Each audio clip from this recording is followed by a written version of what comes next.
Oi gente, tudo bem? Eu vim aqui hoje de um jeito diferente, por um motivo especial. Resolvi vir assim, sem nada no meu rosto. Eu quero ficar assim, do jeito mais real possível, porque nesse vídeo eu quero falar um pouquinho sobre realidade. Quero falar um pouquinho sobre a nossa triste realidade. Nós estamos convivendo hoje, nesse momento, com uma tragédia muito grande. Hoje de manhã, quando eu acordei, eu soube do avião do Chapecoense que caiu e matou mais de 70 pessoas dentro de um mesmo voo. E sabe, eu estava assistindo TV na hora do almoço, tive que almoçar no restaurante hoje, assisti TV e vi os jornais, os comentaristas falando, tristes, falando sobre a trajetória dos atletas, sobre o que eles estão deixando, quem eles estão deixando, sobre toda a tristeza que é, sobre toda a dificuldade que envolve uma tragédia, uma situação como essa. E sabem, não é a primeira tragédia que acontece. Infelizmente, a gente vai ter que lidar com isso ainda durante muito tempo. E é por isso que eu resolvi vir aqui fazer esse vídeo. Porque esse ano, de modo muito especial, eu estou aprendendo muitas coisas. E sabe, não aconteceu nada de extraordinário na minha vida, nem de bom nem de ruim. Mas eu vi em volta de mim e tenho visto tantas pessoas passando por problemas, por tristezas, por tragédias, por situações tão adversas, que eu estou sendo obrigada a olhar a vida de um jeito diferente. Que eu preciso acordar para algumas coisas e perceber algumas coisas que, embora eu saiba há muito tempo, elas passam a fazer mais sentido hoje. Nós gostamos muito, o ser humano, de modo geral, ele vive meio alheio à realidade. Então as tragédias acontecem, elas chamam a gente para a realidade. Aí a gente se dá conta de que a gente é muito frágil, de que a vida é muito passageira, de que a gente precisa aproveitar melhor o tempo com as pessoas, de que a gente precisa focar naquilo que realmente importa e menos nas coisas materiais. E esse tipo de tragédia, esse tipo de situação evoca esse monte de sentimentos, esse monte de questões. Mas é só as coisas passarem, só a poeira baixar e a gente se esquece rápido de tudo isso e volta a viver como se a vida não fosse frágil, como se a vida não fosse passageira, como se nós não fôssemos como um sopro. E voltamos a viver como se nós pudéssemos planejar toda a nossa vida, decidir tudo que vai acontecer com a gente, definir o dia que a gente vai nascer, o dia que a gente vai morrer. E a gente se esquece muito rápido de tudo isso. Se a tragédia não foi com você na sua vida, você vê a tragédia dos outros e rapidinho você volta a fazer as mesmas coisas, volta para a sua rotina e acaba se esquecendo de quem você é, do quanto você é frágil, do quanto você é pequeno. E sem essa consciência, sem essa noção, é impossível a gente crescer, é impossível a gente amadurecer, é impossível a gente enfrentar as tragédias, as dores e os problemas. É preciso que a gente consiga olhar a vida com o pano de fundo correto. Qual é o pano de fundo da história desse mundo? Qual é o pano de fundo da nossa vida? Afinal de contas, o que a gente está fazendo aqui? De onde que a gente veio? Para onde que a gente vai? Muitas vezes o ser humano não suporta essas perguntas, não suporta essa realidade e prefere fugir. Prefere viver uma vida fora da realidade, alheia à realidade. Mas hoje eu vim aqui chamar você e me chamar para a realidade. Qual é a nossa realidade? Para começar, o pano de fundo da história.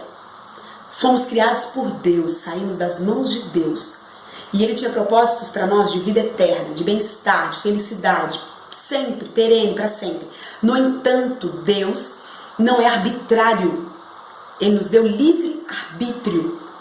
E por causa de escolhas do próprio ser humano, que essa é uma longa história, que a gente pode abordar numa outra situação, numa outra questão, mas por causa das escolhas do ser humano, o pecado entrou no mundo.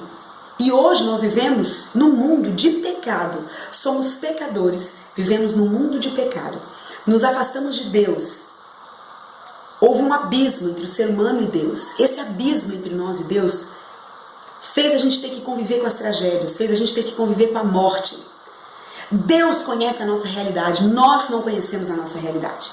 Aliás, quando a gente enfrenta problemas, quando a gente passa por situações tipo assim, perdeu um emprego, quebrou uma perna, perdeu um evento por causa de algum incidente, a gente pensa, por que Deus está fazendo isso comigo?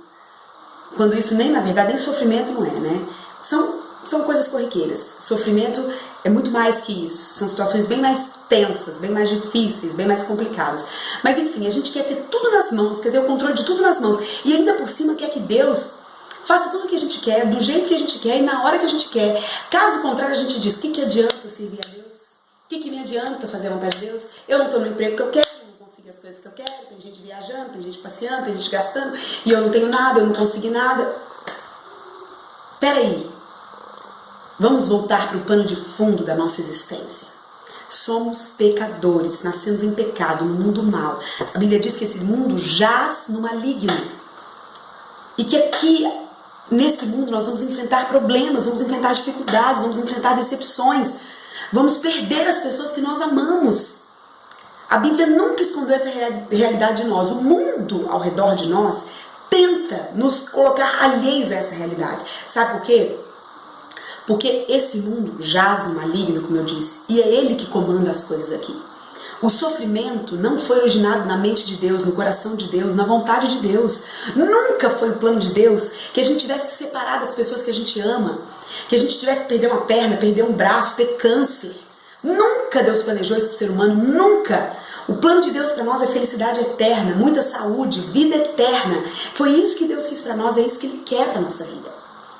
No entanto, as nossas escolhas nos levaram para longe dele. E as pessoas preferem sim, viverem a vida do seu jeito, do seu modo, distantes da vontade de Deus, distante daquilo que Deus quer, enfrentando as tragédias do seu jeito, do seu modo, né? Mas assim, não, eu não quero o palpite de Deus, eu não quero a vontade de Deus. E quando os problemas acontecem, muitas pessoas ainda culpam a Deus por causa dos problemas.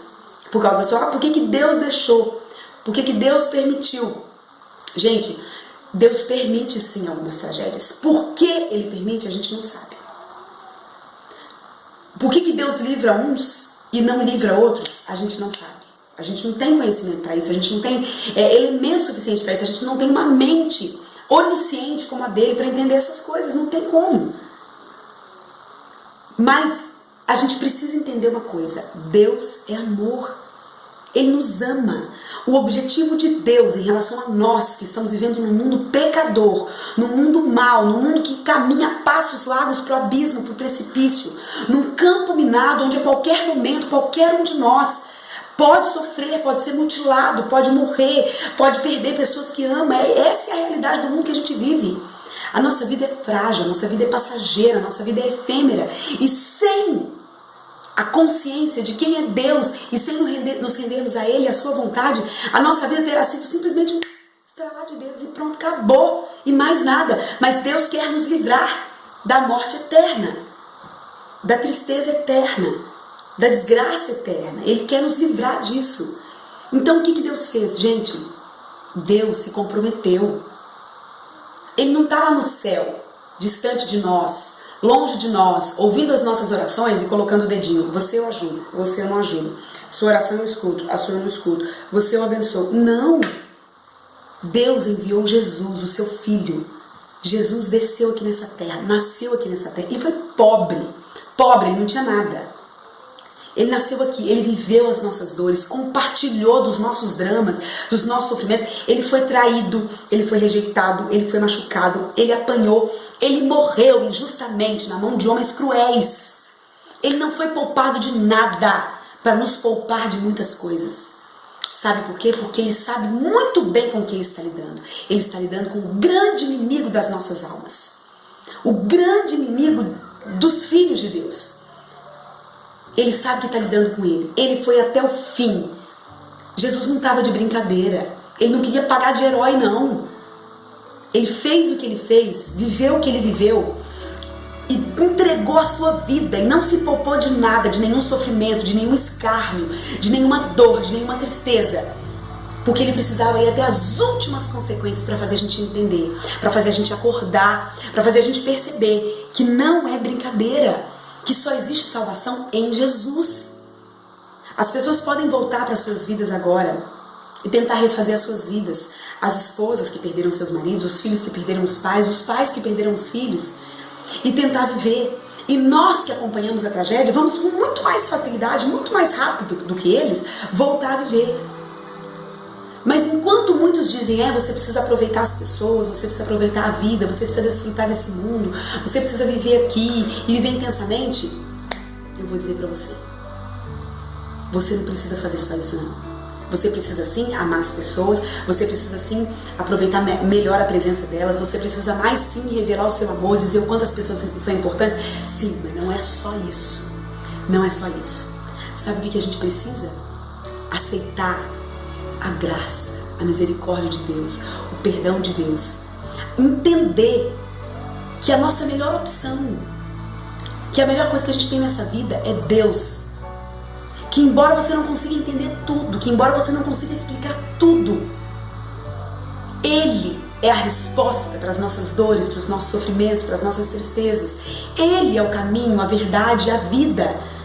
A gente precisa se apegar a Ele, grudar nele, orar de manhã, de tarde, de noite, buscar constantemente a sua presença, entender cada dia mais a sua palavra e aguardar sim realmente o nosso resgate, porque Ele vem nos resgatar. Ele prometeu que um dia o mal teria fim, que um dia a gente não ia precisar mais lidar com as tragédias. Ele prometeu voltar, Ele prometeu nos buscar, Ele prometeu nos dar aquilo que o olho não viu, o ouvido não ouviu e o coração do homem, a mente do homem jamais conseguiu imaginar. A esperança viva, a esperança real é Jesus. Ele tem as respostas. Ele pode todas as coisas. A Bíblia diz assim, se a nossa esperança se resume a essa terra, nós somos os mais miseráveis de todos os homens. Não.